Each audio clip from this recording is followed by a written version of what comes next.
Production of Kansas City Week in Review is made possible through the generous support of Dave and Jamie Cummings, Smithfield Foods, Haas and Wilkerson Insurance, and by viewers like you. Thank you.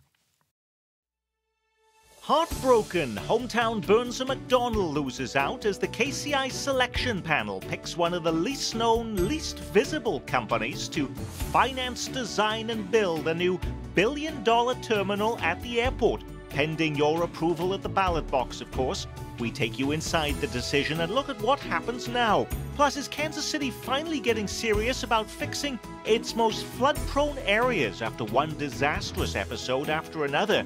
And we update you on what has been a local summer of outrage. Hello, I'm Nick Haynes, and yes, I am thrilled to be back. And just like what the city wants to do with the airport, we are under construction. Next week, we unveil a brand new set, a look and feel for the show as we count down to the 25th anniversary of Kansas City Week in Review on KCPT. Yes, you're right. It's been a while since we've been with you. Thanks to all of you who've reached out, sometimes in the cereal aisle of Target or while I was picking up milk at Hen House. You stopped me and said, is it budget cuts that have eliminated this program? What is going on? Well, we've been under hiatus so that all the sawing and construction can take place. But so much has been happening this week, we can't put it off any longer. In fact, Steve Vokrod of the Kansas City Star, I don't think has slept over the last 2 weeks, covering every twist and turn of the KCI story. Also updating us on the week's news, Mr. Up-to-Date Steve Kraske of KCUR-FM, an editorial writer for the Kansas City Star. He's joined on the Star editorial board by political analyst and columnist Dave Helling. I would like to say rounding out the confines of our Week in Review table, but we don't have one, but pitch contributing writer Barbara Shelley is with us. You know, when you have the best-known sports legend in Kansas City promoting your project, how can things possibly go wrong? I always support our hometown team. That's Burns and McDonnell. They've assembled an all-star blue ribbon coalition of designers and construction firms, nearly all based in Kansas City. Let's support our KCI hometown team. It's a matter of pride. KC Pride. George Brett, wasn't enough to move Burns and McDonnell over the finish line this week. The KCI selection panel picking Bethesda, Maryland-based company Edgemoor, a subsidiary of Clark Construction, to take on the task of financing, designing and building a new single terminal at KCI. Their proposal when it comes to financing was, frankly, the lowest cost option to the city. If we're going to be spending $1 billion as a city, I want to know that they are working in my interests and not necessarily their own.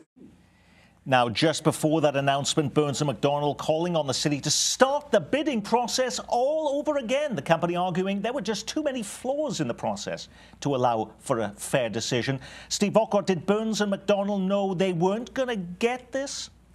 Well, the pattern of behavior suggests that that's a possibility. I think, coming off a Labor Day weekend, they were saying that, an attorney who was advising the city had a conflict of interest, and then it became as you mentioned, they wanted a do-over on the entire thing, calling for a fair and open process, and that there were too many irregularities in what's been going on, which, some people have been saying all the way since back in May when this conversation started again. And then Tuesday morning, or Wednesday morning, they said they wanted an independent auditor, and pretty much all that went unheeded, which I think was a sign of what was to come. And ultimately, the selection committee made a recommendation for this firm out in the D.C. suburb, Edgemoor Real Estate, which, as you mentioned, is a subsidiary of Clark Construction, which is a very large construction firm, particularly well known in Washington, D.C. and places elsewhere too. And, we'll see what the city council does at this point with this recommendation. I think the intrigue is, there could still be some intrigue ahead. It's remarkable with this company. It's so little known here, and yet I see from your own stories here, they've been involved in a lot of the new buildings over at KU. They were involved in the expansion, Dave Helling, of Bartle Hall, the Kit Bond Bridge. But have they got experience actually building airport terminals? They do, but let's be clear, they were a dark horse all along. I don't think anybody really paid much attention to the bidders other than AECOM and Burns and McDonnell. In fact, Edgemoor never released its proposal for the airport, as the other three bidders did. which may come back to haunt them a little bit here in the next couple of weeks. I think people are really saying, okay, we need to see what you've put on the table. But I don't think anybody doubts their qualifications. That's what we were told yesterday by the members of the selection committee. Their costs seem to be pretty low. The reason we were given for the selection of Edgemoor is their financing package was probably better than Burns & Mac. Burns & Mac, Nick, apparently was eliminated weeks ago, was the first company cut out of the process by the selection committee because of financing concerns. And then the other thing is Edgemoor did not push all the buttons that AECom and Burns & Mac did in terms of public relations and rallies and TV ads, and the members of the selection committee appeared to like that approach. Isn't it kind of remarkable, though, after this entire process that has lasted for months, Steve Kraske, that we have actually no sense whatsoever of what this new terminal would look like under this particular company? It is amazing, Nick. I think we're going to find out some of that information hopefully now in the next few days. I want to just reiterate what Dave Helling just said. This was an upset of startling proportions for people who are following this closely. This is the Kansas City Chiefs beating the Minnesota Vikings in Super Bowl #4. No one expected this. Burns & Mac had every advantage coming into this process, including a big head start, including the seeming support from the mayor and several members of the city council. They were the hometown team. And for Edgemoor to come in here at the last, the 11th hour and pull this thing off speaks to lots of things that apparently went wrong with Burns & Mac. They didn't handle the push towards the finish line apparently the right way. It's a huge upset. Barbara. I wouldn't make too much of the fact that we haven't seen details of the Edgemoor proposals yet. We will very soon, I'm sure. They were not duty-bound to go public with that. They were only duty-bound to present it to the selection committee. They chose not to go to the court of public opinion, which some might say speaks, on their behalf. I'm not as well versed as Steve and some of the other people about all the machinations behind this, but just walking around talking to people who want a new terminal, people are saying, could we please get on with this now? Okay. Yeah. Now, I noticed that City Councilwoman Alicia Kennedy mentioned after the vote that Burns & McDonnell, their conduct during the selection, quote, may have tarnished their brand. But really, throughout this whole process, did anybody come out of this entire debate over KCI looking good? No, not really. I mean, it's been really... I've been in Kansas City since 1985. I can't remember a public issue that seemed so mishandled throughout the process. Now, Barbara's right, Edgemoor didn't have to make its proposal public, but the voters are going to want to see something. Oh, sure. And they're going to have to do that now. And there may be some suspicion that they hid things for certain reasons. Burns & Mac is arguing that today.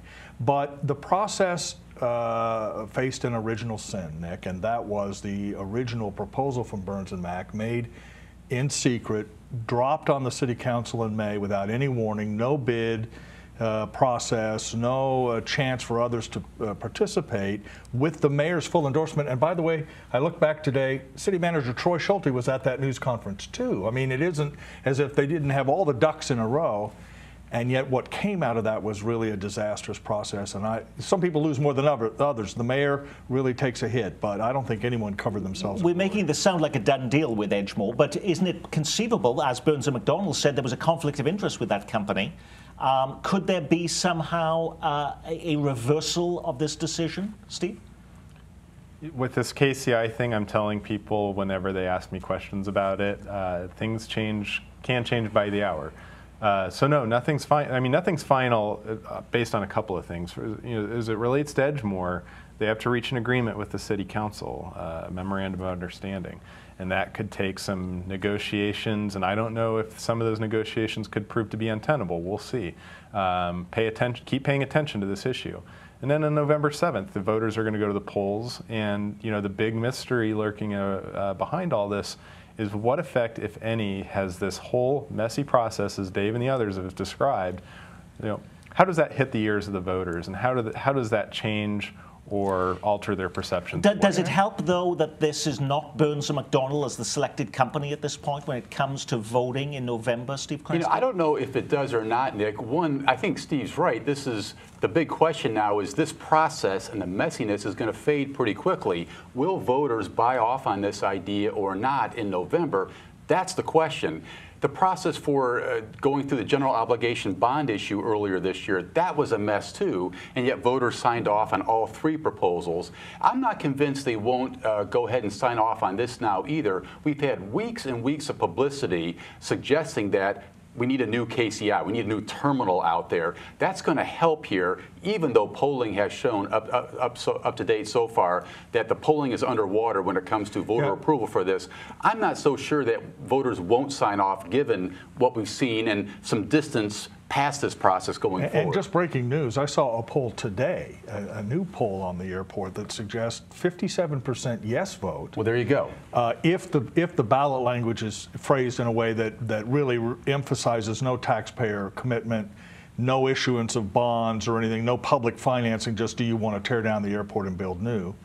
If you phrase it in another way, it's in a bit more trouble. So a lot will depend on the campaign, how the campaign is run, what the organized opposition will be, if any, how well financed it might be. But I do think the summer disaster has helped people get past the question of whether we need to do something at the airport. And that's a victory. Exactly. That's a victory for the people who want a new airport, because that seems to have been, to some degree at least, addressed. Now, has all this KCI talk sucked up all the oxygen out of every other issue in the city?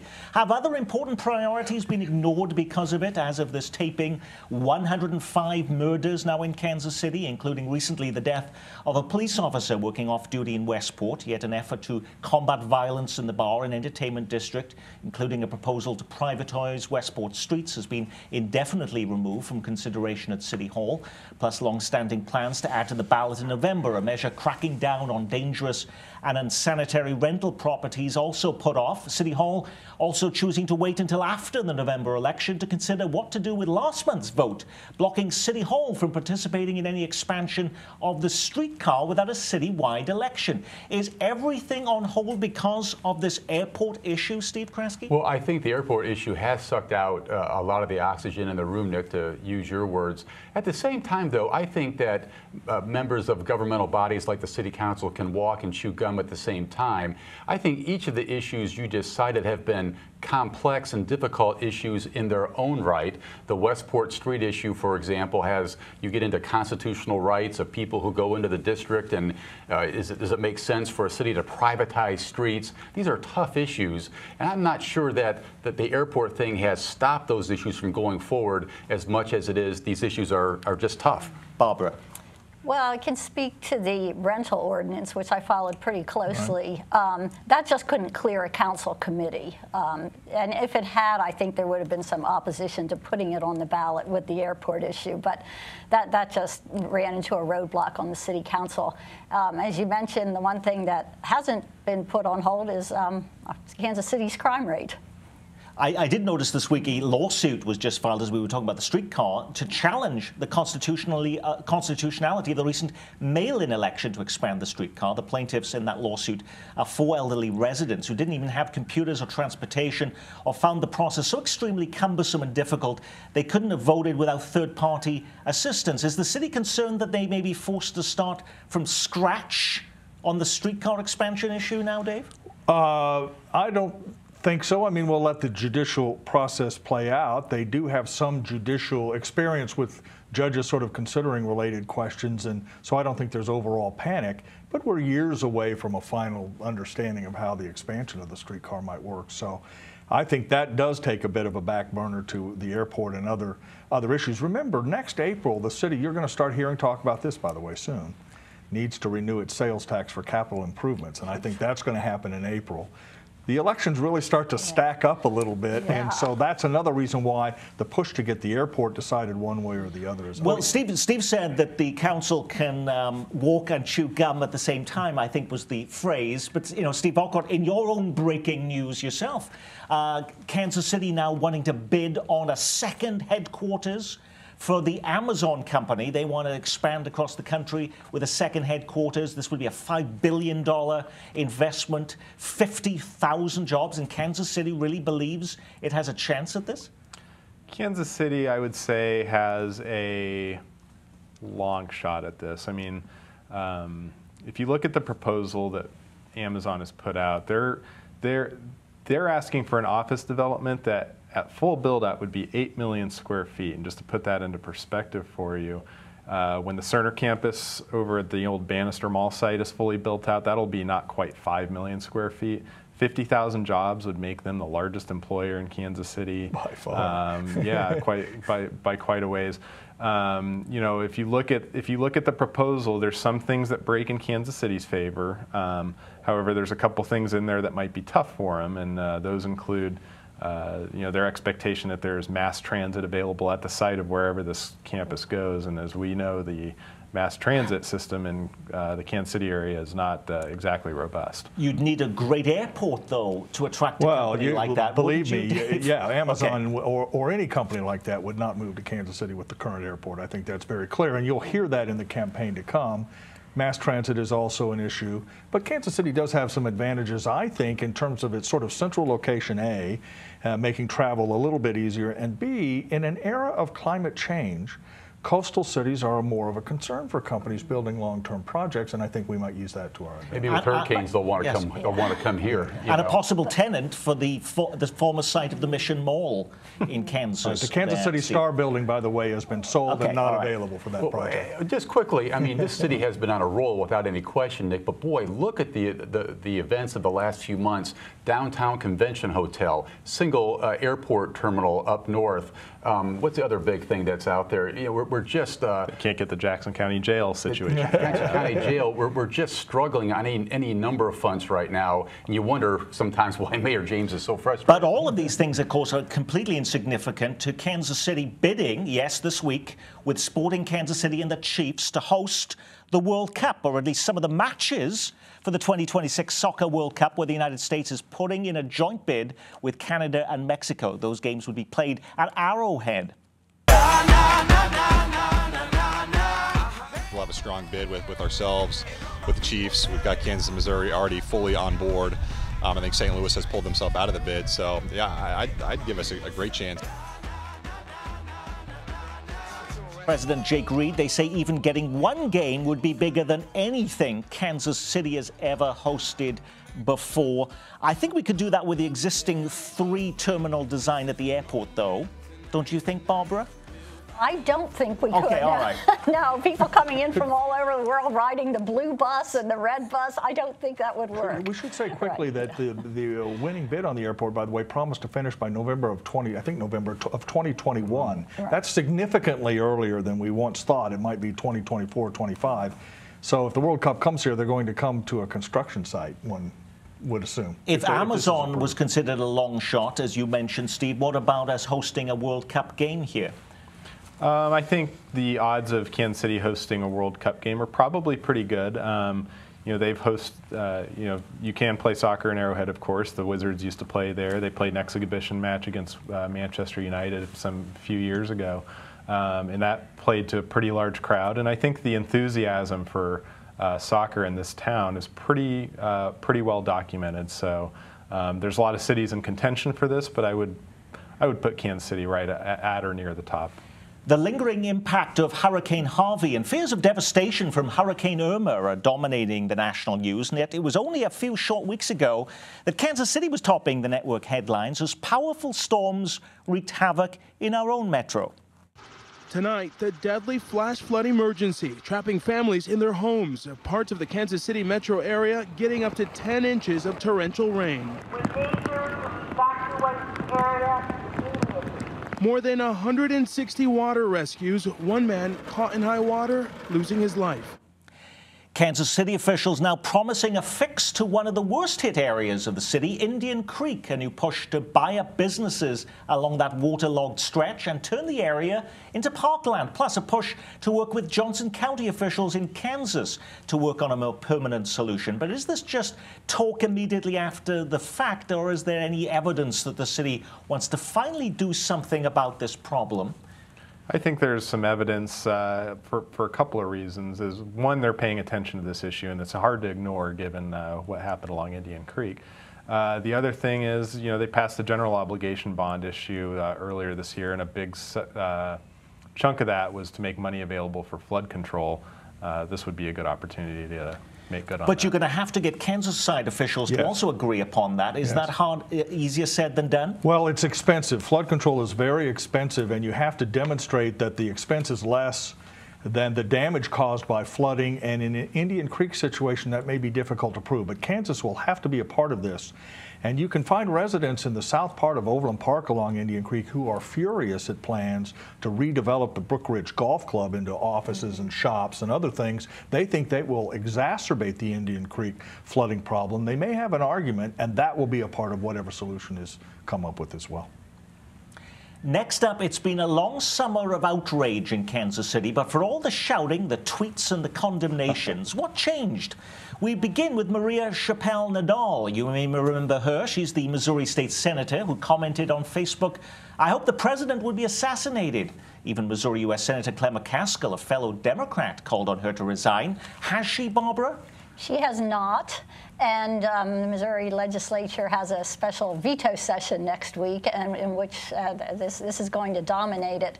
I'll just say, Nick, the lieutenant governor has called on her to resign, wants the Senate to basically ouster her next week. But we all know there's another side to this, which is the House member, Warren Love. Is it Warren Love? Who made a very, just as bad as Maria. Let's get that in front of us here. Warren Love, he's the Missouri House member who talked about, he was upset about the vandalization of a Confederate monument in Springfield. And he said he'd like the perpetrator to be hung from a tree with a long rope. Even Governor Eric Greitens, Steve Kraske, called on Love to resign for that statement. Did he? He is not either, Nick, and I think lawmakers of both parties now have a tough decision to make. It seems to me that either they both got to go or they both can stay. You can't pick one or the other. One is an African American and another one is an older white man.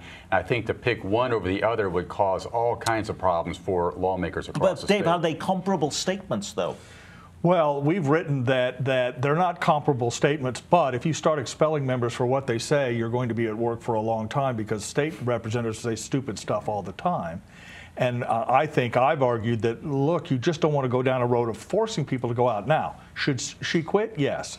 And should he quit? Yes. Both resignations would spare their colleagues a lot of angst in the next week by doing the right thing. There's no indication that they will. I don't see any scenario in which you would force out an African-American woman but not a white guy in a cowboy hat and make that look good. Yeah, you could make an argument that what both these people did. I mean, this wasn't just a dumb remark.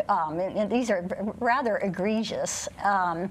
And on Facebook, that's the other thing. It wasn't, you could make an argument that, you know, these people don't have the judgment to properly serve their constituents. But, if you have the legislative leadership, which is mostly white males, you know, oust a black woman senator and leave the other guy, that will be poisonous. Yeah.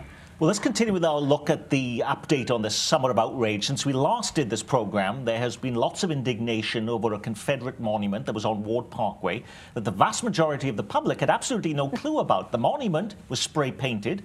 A Prairie Village man wrote to the park board asking for it to be removed, and now it's gone. Is that, though, the end of the issue? Are there more monuments, markers, and other items here in our metro that people have their sights on to remove? Well, yes, perhaps. There's a petition that's going around over the J.C. Nichols Fountain. An Which issue you started, though, with your column. Yes. I've written a couple times about. There's a petition going on around about that. You also hear of some interest that might be directed at the naming of the name of the J.C. Nichols Parkway that runs through the plaza and a proposal to name that after Martin Luther King Jr. We'll see if any of these things gain much leverage going forward, but the talk continues. Well, the thing about this, and, you know, we're talking about actual Confederacy symbols. That's one thing. J.C. Nichols, I don't know where this ends. We live in Jackson County, named after Andrew Jackson, and there's a statue for him up downtown. And he certainly has a very checkered history himself. So, you know, it's a very fascinating subject. I agree with that, and I think, again, we're on slippery slope day in some of this stuff. We'll see what happens. Well, more rallies this week, by the way, also in support of raising the minimum wage to $15 an hour. Kansas City voters approved an ordinance boosting pay in August. It was hike the wage to $10 an hour now and to $15 by 2022. But the state has declared that no local city can unilaterally increase its minimum wage higher than the one set by the state, which, by the way, is $7.70. But do you need the law to boost wages? Well, after City Hall adopts a resolution calling on local businesses to voluntarily increase wages, remarkably, some are taking them up on the offer. Kansas City Library boosting wages to $10. Now restaurant owner Vic Allred, owner of 5 Jazz Louisiana Kitchen restaurants, agrees to pay at least $10 an hour at his establishments. Is this just the beginning of a trend? I think businesses are, certainly there are a number of businesses that are getting wise to the idea that their employees need a boost in pay. I mean, if you read national economic indicators, it's clear that we're still in an era of wage stagnation, that there have been a lot of businesses that have coasted along without adjusting their employees' pay for some time. And I think employees or businesses are recognizing opportunities to get better employees if they offer to pay a bit more. And that's probably the route it's going to take. I don't know that legislation, particularly in this area, that's going to be legal and constitutional. Will One letter writer in the Star was concerned, though, that might be favoritism to those businesses who are increasing their pay at the expense of others. Right. Is there any danger of that in the city's I'm not sure about stance? that. The city is considering an ordinance that would require businesses that do business with the city to pay a $10 wage. That'll be much more controversial. Remember, Nick, in times of 3 or 4% unemployment, wages come up naturally. That may be at work here as well. And that is our week in review. Our thanks to our news reviewers, Star editorial writer and the host of Up to Date, weekdays at 11 on KCUR, Steve Kraske, and at the pages of The Pitch, Barbara Shelley, connecting the dots. On the important news of the day at the Star, Steve Volkraut, and from the editorial page, Dave Helling. I'm Nick Haynes from all of us at KCPT. Thanks for spending part of your weekend with us.